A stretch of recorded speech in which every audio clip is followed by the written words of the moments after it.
Bigyan natin ng tubig. Gasan natin.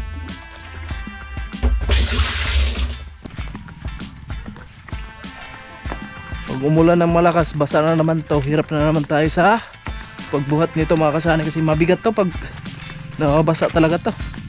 Mas mabigat pa to sa simento eh. Ilang araw na lang? 3 days na lang. Ayan na si Bia. Oh my God. Arang balita. Ang sakit ng mata ko. Bakit? Sa ano kasi yung gamit namin nag-exam kami is laptop. Hi BBG, doon ka lang sa loob lang. Doon sa labas.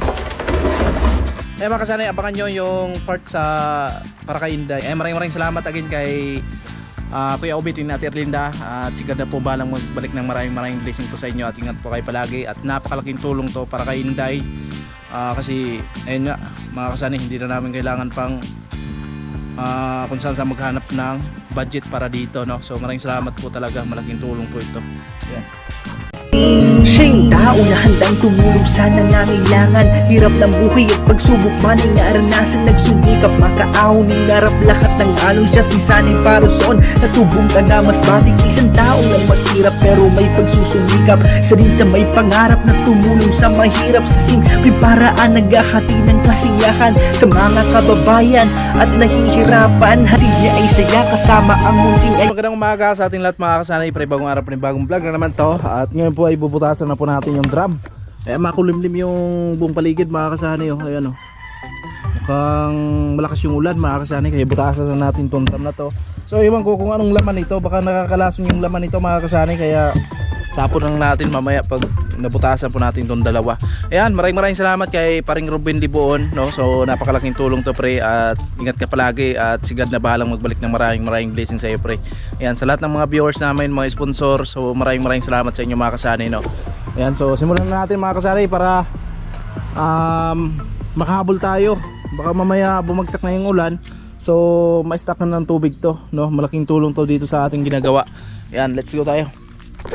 So ayan na mga kasani. May ano kasi siya, may takip. Ayan o. Ito yung gamitin natin pamputas. Isipan ko i-grinder sana, kaso lang baka delikado mga kasani.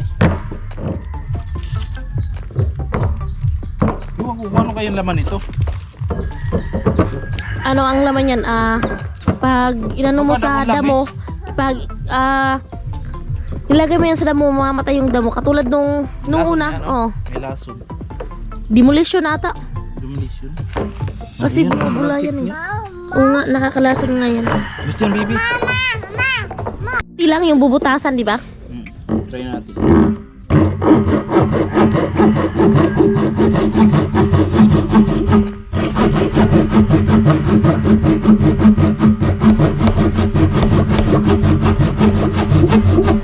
So kailangan daw basahin ng tubig. Para marami tayong istakan ng tubig mga kasani. Hawakan natin dito para hindi mauga-uga masyado.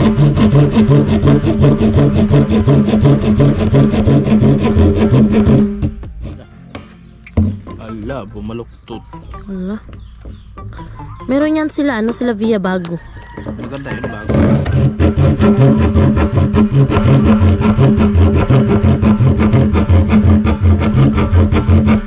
Mabilis lang pala. Yung matatagalan tayo nito dito sa gilid.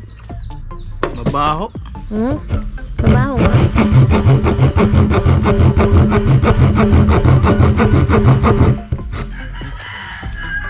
Baka masira. Ano talaga tayo niyan.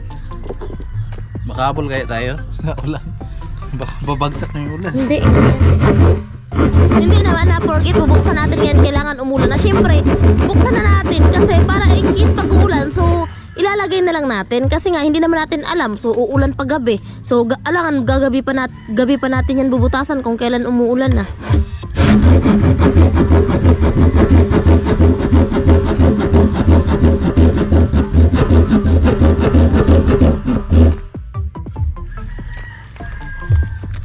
Yes.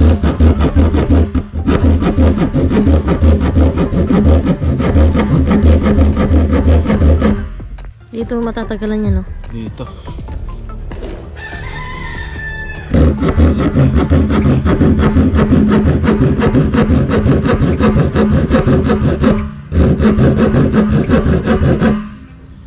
Ah, grabe ngalay.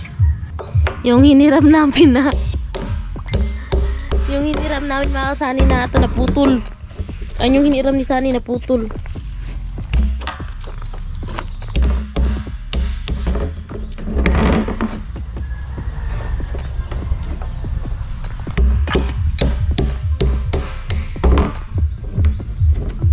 So kailangan butasan para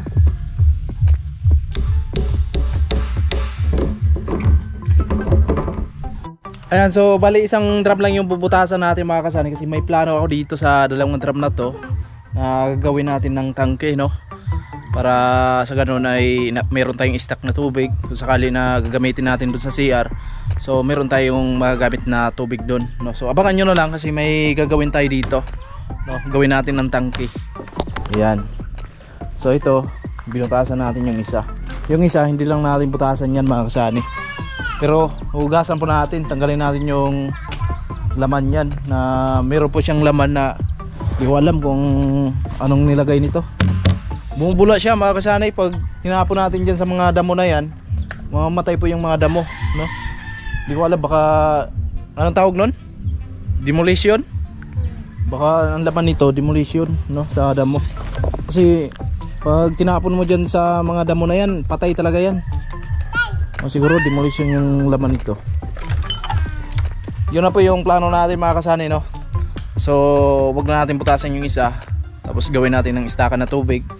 Kasi pag in case na may gamit tayo dito sa CR, so matik pwede natin gawa ng paraan. Gagawa tayo ng parang gripo papunta doon, tapos dito sa lababo pwede na naman, oh.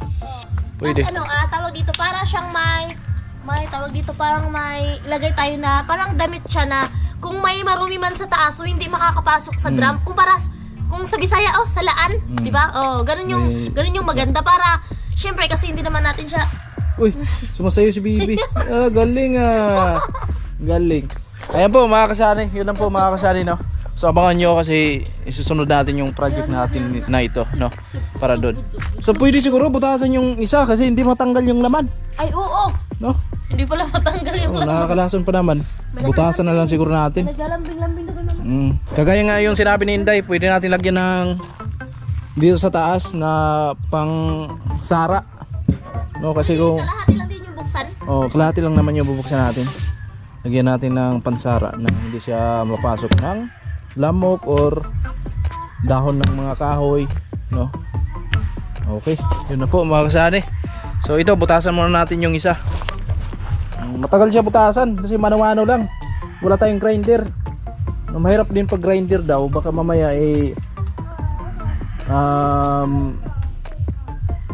tumalsik yung grinder sa atin, delikado pag hindi maayos yung paghawak mga kasani. For safety na lang. Ay mga kasani, nabutasan na po natin. Ayan na. So kalahati lang po yung kinuha natin mga kasani para sa ganun. So maliit lang yung butas. Baho ng laman. Hugasan natin to mga kasani. Ayan po. Ayan. Nun. Panglangis. Baho. Ayan. So ito. Ganun din, bubutasan na natin to. Okay na. Hugasan muna natin to. Alright. Lagyan natin ng tubig. Hugasan natin.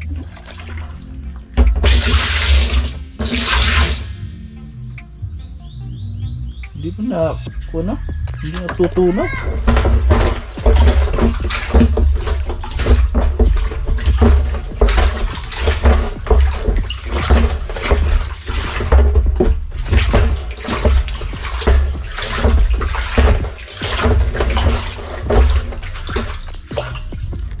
Ayan, naglako si Tia ng gulay, pakbet, mga okra. Magkano yung isang balot? 25. Tapos to? 20. So hindi pa tayo nakapagtanong mga kasay kasi yung kalabasa ko wala pa namang bunga. Oh, wala pa. Di ba dumami? Di ba dumami? At meron silang mga bagoong. Tapos may tuyo. Magulay tayo. Mamaya magulay tayo mga kasani. Ay po mga kasani, maghakot tayo ng buhangin, no? So kanina kasi nag-alangan ako maghakot.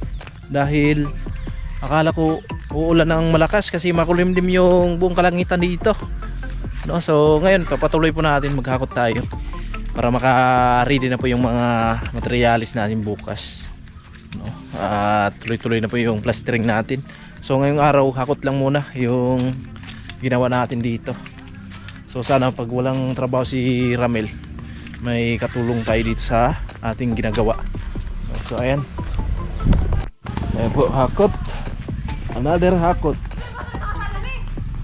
So abangan nyo mga kasanay kasi may good news para kay Inday, no? So abangan nyo sa part ng ating video na ito. Ayan, salamat kay Kuya Obit ni Ate Erlinda. Ayan, ingat po kayo palagi. At si God na po bahalang magbalik ng maraming blessing po sa inyo. Ayan, malaking tulong po to para sa amin. Siyempre kahigit sa lahat kay Inday, kasi napaka-importante po talaga kay Inday, no? So abangan nyo sa part na ating video na ito mga kasani. Okay.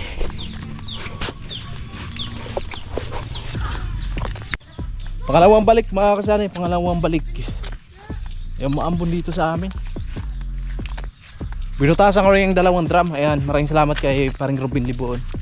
So bali, ang gagawin natin nun, may plano ako doon para sa likod mga kasani, para gawin natin ng tangke.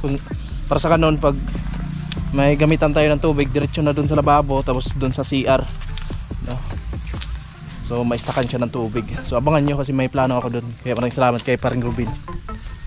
Maambon na, umulan na, hindi na talaga ambon.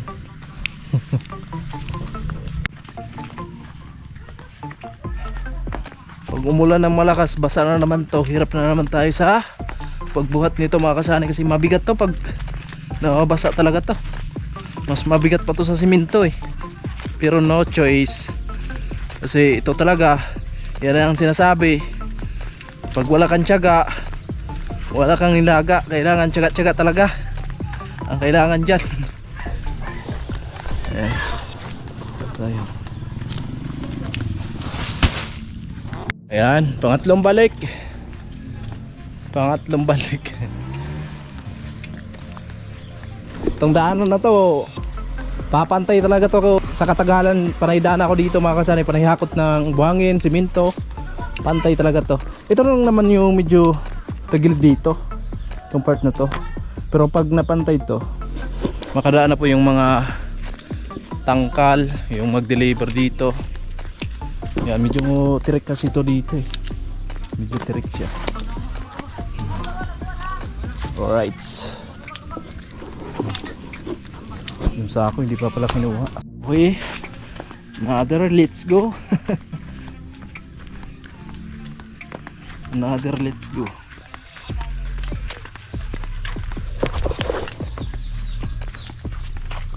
Kahit na hindi natin maubos, at least meron tayong mga gamit bukas. May pundo na tayo ditong materialis, no? Hindi na tayo maghakot pa kasi medyo marami pa yun, hindi pa natin maubos-ubos yun mga kasani.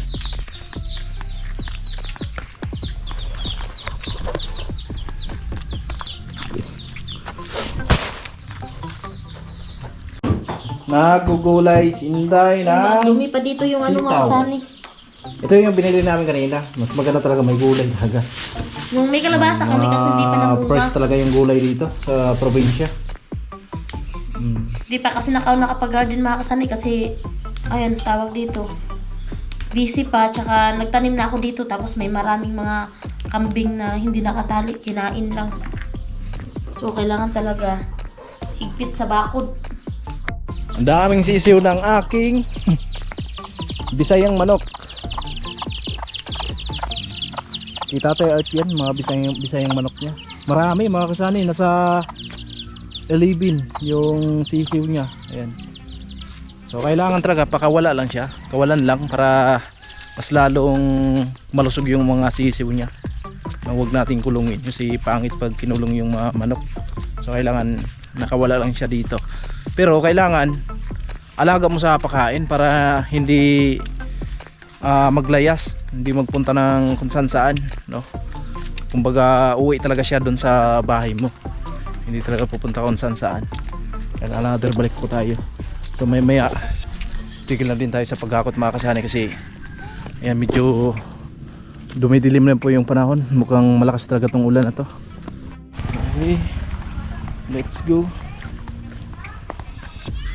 Last lang muna to mga kasanay kasi malakas na yung ambon. Diyan na sila si Bia. Buhay na sila. Shout out yo. Buhangin. Sana all na lang talaga. Ilang araw na lang, Bia? Ilang araw na lang? 3 days na lang. Ayan na si Bia. Oh my God. Anong balita? Ang sakit ng mata ko. Bakit? Sa ano kasi yung gamit namin nag-exam kami is laptop. Ano, Then, perfect? Aabot ng 600 yung ano namin, yung inansira namin. Grabe, sobrang sakit sa mata. Abangan na lang. Mga na lang kasi 3 days na lang. Ladies na lang, Sir Arnold. Ayun na po. Binibilang ko talaga. Binibilang mo? Dapat nakatanda doon sa Perfect sa exam? kalendaryo. Sa exam na perfect? Hindi pa di ba namin alam? alam. O sino pala yan? Kapatid niya. Ayun, punta na. Silong muna kayo. Malakas yung ulan. Mula na mga kasani. Tigil muna tayo sa pagkakot. Umulan na. Lumakas na yung ulan mga kasanay. Makulimlim ang buong kalangitan. Tingnan natin kung natapon na yung laman nito. Ayun. Pwede na siguro to.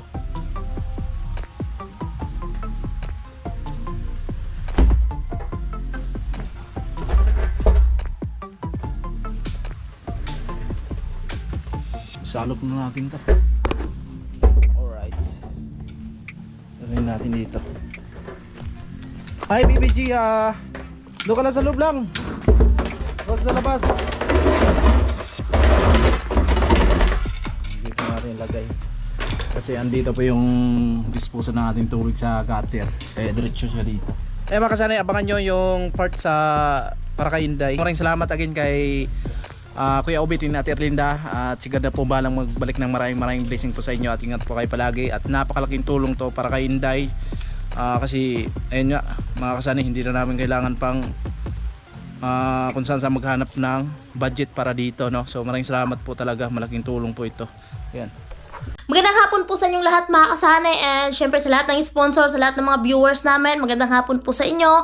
Shout out po kay Ma'am Evelyn and Sir Ramon, Kuya Obet and Ate Erlinda, Kuya Orlando and Ate Helen, Sir Arnold Buntina, Paring Kabalin, Paring Ruben, and Sir Danny and Ma'am Amphi, and syempre kay Kuya Vorn, at syempre sa lahat na po ng sponsor at sa lahat ng viewers namin, and magandang hapon po sa inyong lahat mga kasanay. So kung napapansin nyo po nung nakaraang October, nung pumunta po ako ng Kamsor at dumaan po ako ng Naga kasi nga nagpa-check up po ako sa mata ko, at ayun, thank you sa nag-sponsor po noon para mapa-check up yung mata ko kay Kuya Obet and Ate Erlinda. Maraming salamat po talaga ng sobra kasi wala po talagang syempre meron naman po kaming sinasahod sa YouTube kahit papaano, so syempre sakto lang din po para sa papangailangan namin, at ayun nga nagbigay noon si Kuya Obet and Ate Erlinda para mapa-check up ko yung mata ko, at meron nga binigay na pampatak yung doktor, goods for 3 months daw po. So October, kasi sabi kasi po ng doktor 3 months ko yung ipapatak sa mata ko, then titingnan ko daw kung dun sa 3 months kung nawala ba yung tumubo na parang laman, tawag to Citergium ba yun? Basta may tawag doon, hindi ko lang malabas kasi parang nabubulol po ako. So ito po kasi yung tumubo sa mata ko.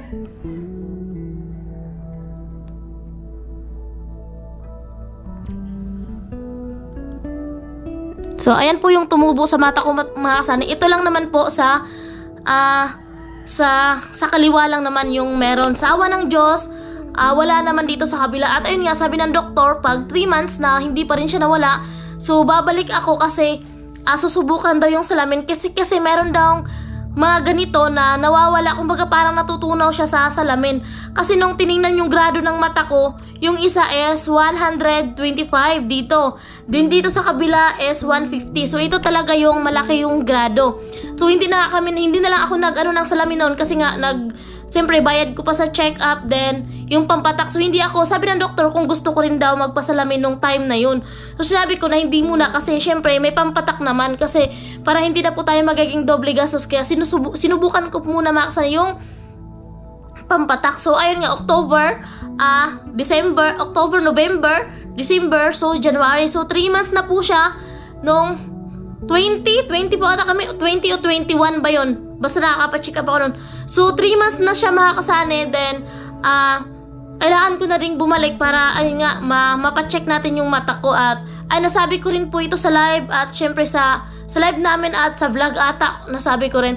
So ayun, babalik po ako ng Naga, at sobrang maraming salamat po talaga kay Ate Erlinda and Kuya Obet Makasay. So babalik ako ng Naga para mapacheck yung mata ko at mapalagyan din ng salamin. At thank you so much po talaga kay Ate Erlinda and Kuya Obet.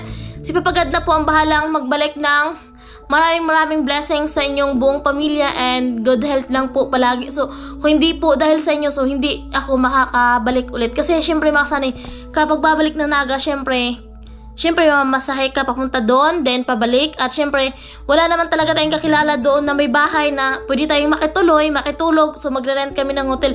So para po makatipid at hindi ko na kailangan pang isama si Sunny, kasi kung isasama ko pa po si Sunny papuntang Naga is mapapadoble gastos kami, kasi sa pamasahe, then sa pagkain. So mapapagastos talaga kami mga kasay kung isasama ko pa si Sunny. At syempre meron kasing mga gagawin din dito sa bahay.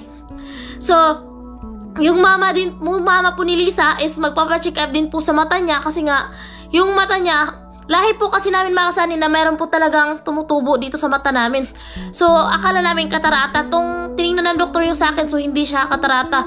So yung mama ni Lisa is magpapacheck up din po siya, at makisabay na lang ako sa kanya. Kakausapin ko na lang siya mamaya pagkatapos ng vlog na to. So kakausapin ko siya para sasabay na lang ako, para ayun, may kasama ako mga kasani, may ano din ako kay Bibi Gia. Pero may Bibi din kasi siya, kaidaran lang din ni Bibi Gia, so para din may kalaro si Bibi Gia. Kasi hindi ko naman po pwedeng iwan si Bibi Gia, kasi nagdedede pa po siya sa akin. So sasama na po kami ni ate para share po kami sa rent sa hotel at sa iba pa po mga kasani, no? At para si Sunny, hindi ko na po siya sasama para makatipid na po ako. So bali yung pamasahe ni Sunny at saka pangkain, so mapupunta na lang sa amin ni Bibi Gia. Kasi meron naman si Sunny marami pang gagawin dito sa bahay namin. Kaya ayun, sobra po ako nagpapasalamat kay Ate Erlinda and Kuya Obet. So nakakahiyaman po, so siyempre sasabihin ko dito, nakakahiyaman po, siyempre nakakahiya po talaga, kasi sobra na po yung naitulong nila sa amin. Pero wala po akong ibang hangad makasanay na ayun, si Papagad na po ang bahalang magbalik sa inyo ng maraming blessings, kasi siya lang naman po ang makapangyarihan sa ating lahat. At siyempre po, lahat po kayo, kasama naman po kayo sa aking mga dasal. So yan, salamat po Ate Erlinda and Kuya Obet. At syempre sa lahat ng sponsor namin, sa lahat ng viewers namin, sobra po kami nagpapasalamat sa inyo sa pag-share ng blessings, sa suporta, pagmamahal, at sa tiwala po mga kasanay. Kasi unang-una naman, yung tiwala naman talaga yung pinaka-importante. So walang magbabago, si Hinday at si Sunny pa rin to. Yan, maraming salamat po talaga ng marami. Ayan. So bali mga kasanay, yung pinadala po pala ni Ate Erlinda. So titingnan ko po dito sa cellphone ko, kasi nagpadala na po si Ate Erlinda.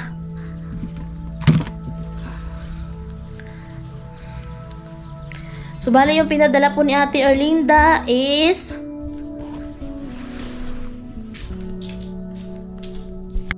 so yun mga kasay, nagpadala na po si Ate Erlinda ng 5,042. So ayun, maraming salamat po Ate Erlinda and Kuya Obet. So ito po yung pang budget namin, pang budget ko mga kasari na papunta ng Naga, pagpapacheck po ng aking mata at pagpapalagay po ng salamin.